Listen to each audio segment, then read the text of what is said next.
Good morning, children. We are learning chapter 2 in geography, physical features of India. Today we will discuss about the second part of the peninsular plateau. In the previous video we discussed about the central highlands. Now let's move on the other part of the peninsular plateau known as the Deccan Plateau. Look at the shape of the plateau carefully. What do you find? You find that it is triangular in shape. It lies to the south of the Narmada River. The broad base of this triangle is in the north and the narrow tip of the triangle is in the south. It is higher in the west and slopes gently eastwards. That's why the rivers of this region drain into Bay of Bengal. The Satpura range borders its base in the north. On its eastern sides, it has Mahadev Hills, Kemur Hills and Mekal range. The northeastern extension of the Deccan Plateau is known as the Meghalaya and the Karbi Anglong Plateau. This part of the Deccan Plateau is separated from the Chota Nagpur Plateau through a fold. The three prominent hill ranges of this region from west to east are Garo, Khasi and Jayantia, which have been named after the tribes living there.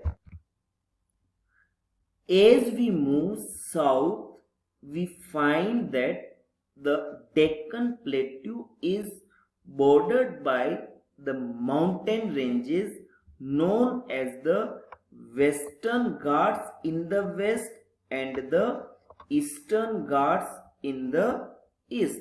Let's discuss about them in detail. The Western Ghats lie parallel to the western coast. They are continuous and can be crossed through passes only. For example, the Thal Ghat and the Bor Ghat passes acts as a link between Mumbai and interior of the Deccan Plateau. Likewise, the Palghat Gap on the border of Kerala and Tamil Nadu serves as the main route between the two states. The average elevation or height of the Western Ghat is 1600 meters. The height of the Western Ghats progressively increases as we move from north to south. The highest peak of the Western Ghats is the Anaimudi, which is 2695 meter high.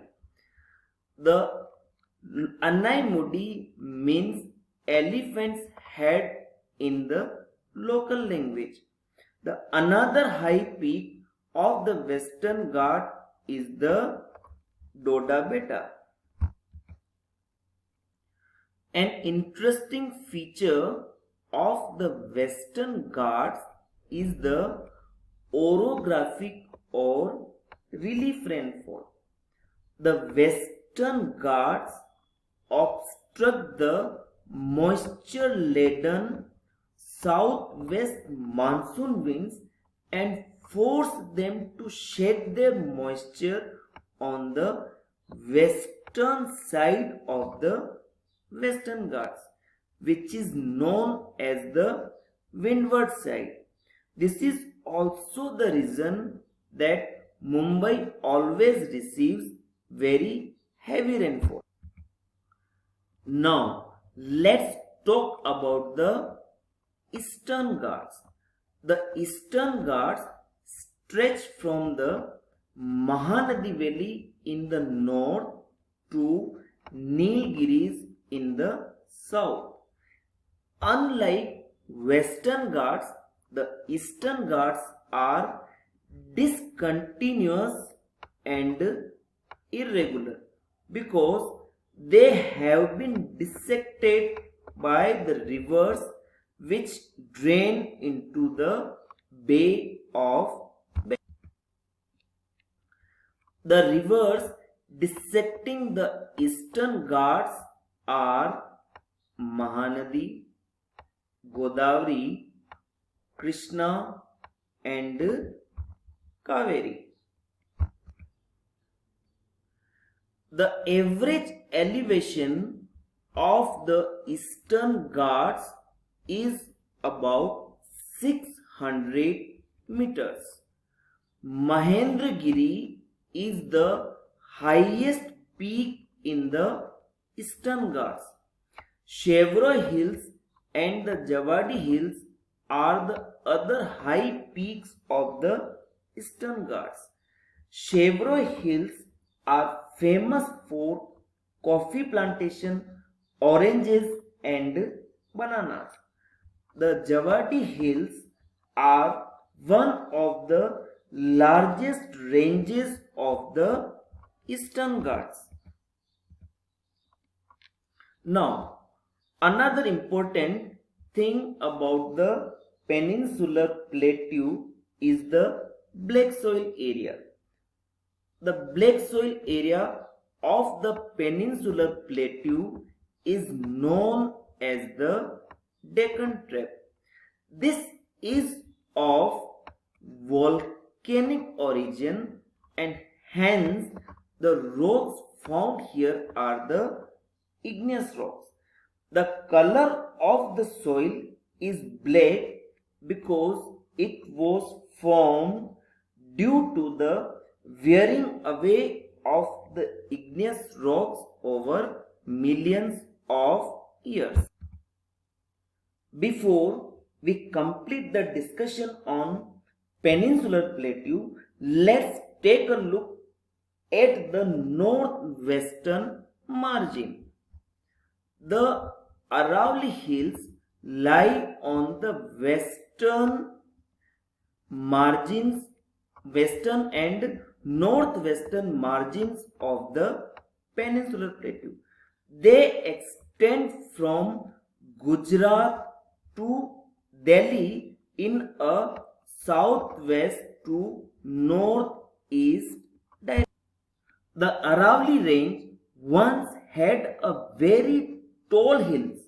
However, due to weathering and erosion, they are now in broken hill forms. We finish our session here only. Thank you and have a nice day.